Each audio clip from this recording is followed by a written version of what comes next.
These days, networking is all important. In fact, it's how many businesses survive. But there are many networking organizations and companies around. I used to belong to one myself on the South Coast. And I found another one here today. It's Business for Breakfast. I've heard of it. I believe there's a branch down in Hampshire somewhere. But Kathryn Fletcher is the franchisee for the local area. Is it Cambridgeshire? It's the Cambridgeshire area, yes it is. So you have more than one venue, I dare say? Yeah, we've got 4 groups in the area. The one most local to this one is the one at the Marriott Hotel at Spital's roundabout there. That one happens every other Thursday. We've got one in Cambridge, which happens at the Royal Cambridge Hotel every other Wednesday. We've got one which we call South Cams, which is at Abington Hall on the Granter Park, just south of Cambridge, and then one in Ely at the Cutter, which is every other Tuesday. So yeah, we've got 4 groups at the moment. And if I can look at your chest without blushing, I see you've got a badge there Yes. announcing 10 years in business? Yeah, John Fisher, who originally set up Business for Breakfast, set it up in 2001. So 2011 is our 10th year that B4B has been going. What sets you apart from other business networking organisations, would you say? There are a lot, as you said earlier, there are a lot of networking organisations. What we've done is we've got various aspects of some of them. Our meetings are fortnightly, so you're not committing yourself to the same day every week. But what people like about Business for Breakfast is that there's an element of it is it's a structured meeting, so there's actual real business being done, and also members get sector exclusivity, so we only have one accountant, one printer, one solicitor in each group. What it does is it means that people can concentrate. If they've got a referral for, say, an accountant, then they know that actually the accountant that they know, they won't get him confused with another accountant in the group who they might be not quite what he was thinking about. But the downside is, of course, that if the same people meet on a regular basis, they soon run out of things to say to each other, don't they? No, not at all, because no one can explain their business in just... All our businesses are huge businesses. What we do is we encourage the members to tell us a little bit more about their businesses each time, do a different 60 seconds at each meeting. And also, everybody's business evolves. There's always something new going on in the business. There's something new coming up, whether it's solicitors, or it might be new legislation that's coming out. For obviously the accountant, you've got any tax stuff coming out, or even someone who's got, for example, the website designers. There's always some new technology that's coming in that they're introducing to their websites. So by seeing the people on a regular basis, you've always got something new to tell the other people around the table. And of course, we've always got guests coming to the meetings as well, so we're introducing new blood and new ideas to the group as well.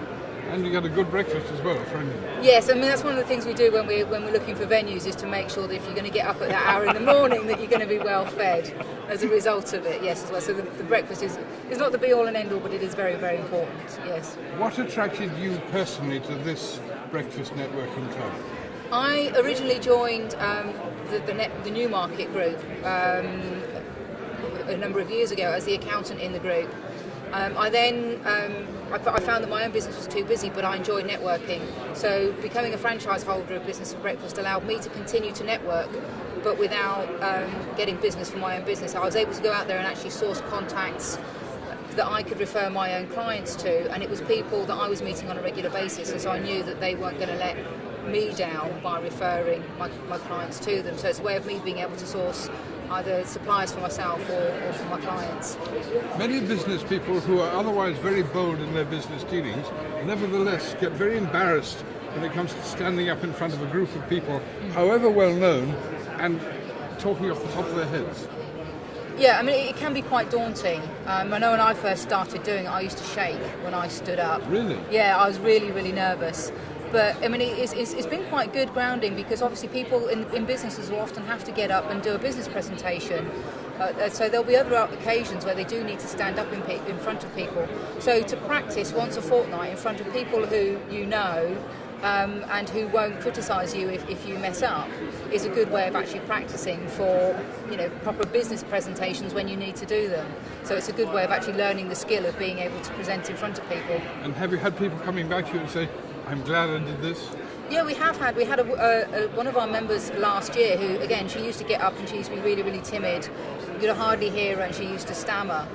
But over time, because we helped her develop how to present herself and to be more confident and to just go for it because no one's going to laugh at you, she did become very, very confident in the way that she actually did her presentations, and she actually became an area leader in the business that she does.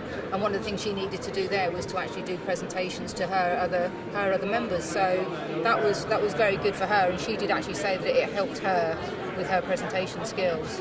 I know that you've said that you've only got one representative per category. Yes. So are you still looking for other people, and what sort of categories?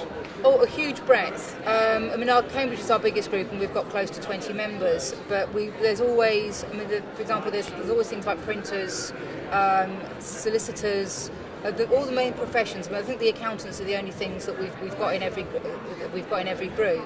But the chances are that if we can't get you into one group, then we would be able to get you into any of the other groups. Specifically, the people that do the best are the people that do business to business kind of relationships. So whether it is people like your printers, office stationery suppliers, anything like that, where it's easier to source business for people. Because if it's the kind of business that everybody needs, then this is the easiest way for them to grow their business. We've got members who have renewed their business renewed their membership year on year because they're doing so well out of it.